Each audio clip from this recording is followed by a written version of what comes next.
یو انزمون سره پاتې خلک څنګه د ترقي نه پاتې هغو ته ترقي ملویږي. نو موږ دا یو چې لکه څنګه پاټی د خیبر پښتونخوا سره ضم کړي دی، نو پکار دا دی چې د کومې پاتې علاقې دي په پاکستان کې چې هغه بلوچستان هم یادېږي، پکار دی چې هغه د هم اسلام آباد سره یا د پنجاب سره ضم کړي چې هغه هم ترقي وموندي. یو دې نه علاوه که چیرې دا خبره د ثبوت طور باندې کېږي چې یاره یو ترقي ضروري دی چې هغه ضم سره رسي، یا په پاټه کې چې کوم ډپارټمنټ دي کومې ادارې دي هغه کار نه کوي، نو چې کله هم دا کې پکې سره ضم شي نو دا ډپارټمنټ دا محکمې به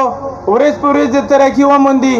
نو موږ بیا دا یایو چې پاکستان کې ټولو نه کرپترین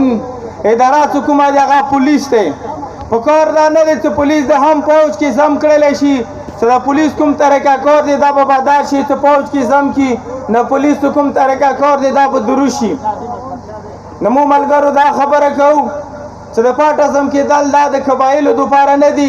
پاټه ضم کېدل دا د قبایلو د ترقي دپاره نه دي، پاټه ضم کېدل د قبایلو د روښانه مستقبل دپاره نه دي، بلکې پاټه ضم کېدل صرف او صرف د قبایلو د مقدنیات د قبایلو د وسایلو باندې قبضې اچونې دپاره شوي دي.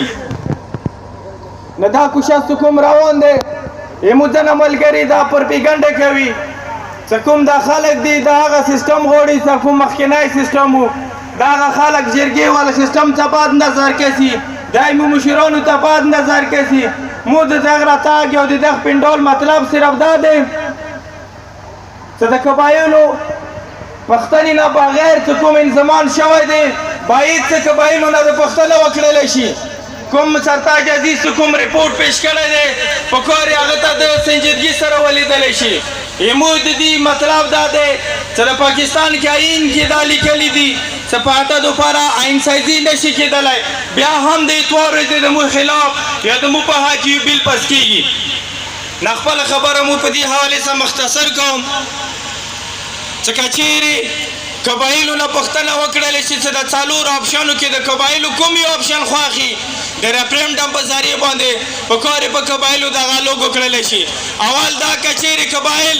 ځان ته صوبه غواړي نو پکار دي په دې د هم ریفرنډم وکړلی شي، که قبایل آزاد کونسل غواړي نو په دې ته هم په دې صورت کې د ریفرنډم وکړلی شي، که قبایل چېرته اف سی آر کې اصلاحات غواړي نو پکار یې دا د هم ریفرنډم په صورت کې وکړلی شي، او که قبایل چیرې خیبر پښتونخوا سره ضم کېدل غواړي نو پکار دا دی دا د هم